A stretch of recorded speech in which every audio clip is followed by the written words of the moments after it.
क्या आपको भी कभी कभी कुरकुरे खाने का बहुत ज़्यादा मन करता है, लेकिन ये जानते ही कि वो प्रोसेस फूड है, पता नहीं किन किन चीज़ों से बना होगा, खाने का मन ही नहीं करता। तो आज मैं लेकर आई हूँ आपके डाइट के दौरान आप जो ये वाले कुरकुरे हैं कभी भी खा सकती हैं। और सबसे बढ़िया बात, इनको बनाने में ज़्यादा समय भी नहीं लगता और ज़्यादा मेहनत भी नहीं। और हाँ, अगर आप एक मदर हैं तो समझेंगी कि ये बच्चों को खिलाने में कितनी खुशी मिलेगी। ये देखिए, सबसे पहला इंग्रेडिएंट ही इसका है लौकी।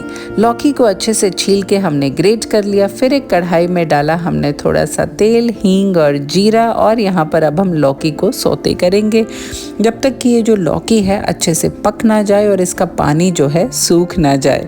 अब इसके अंदर डालेंगे चंद सूखे मसाले। यहाँ पर मैं डाल रही हूँ धनिया पाउडर, थोड़ा सा गरम मसाला, नमक, लाल मिर्च और हल्दी।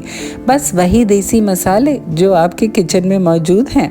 और हाँ, इसमें सेसमे सीड्स यानी कि तिल के दाने डालना बिल्कुल भी ना भूलें।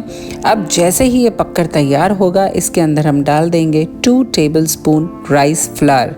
जी हाँ, वो है सीक्रेट इंग्रेडिएंट जो इसे कुरकुरा और करारा बनाएगा। थोड़ा सा बारीक कटा हुआ हरा धनिया।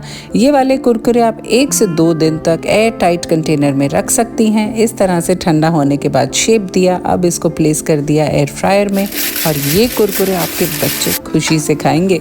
अगर आपके घर में गेस्ट आ रहे हैं तो भी इस रेसिपी को बनाइए और एज एन इवनिंग स्नैक खुद भी इंजॉय करके खाइए। ये रेसिपी कैसी लगी मुझे कमेंट करके ज़रूर बताना। बेसब्री से इंतज़ार रहता है ये जानने के लिए कि आज आपने कौन सी रेसिपी बनाई है।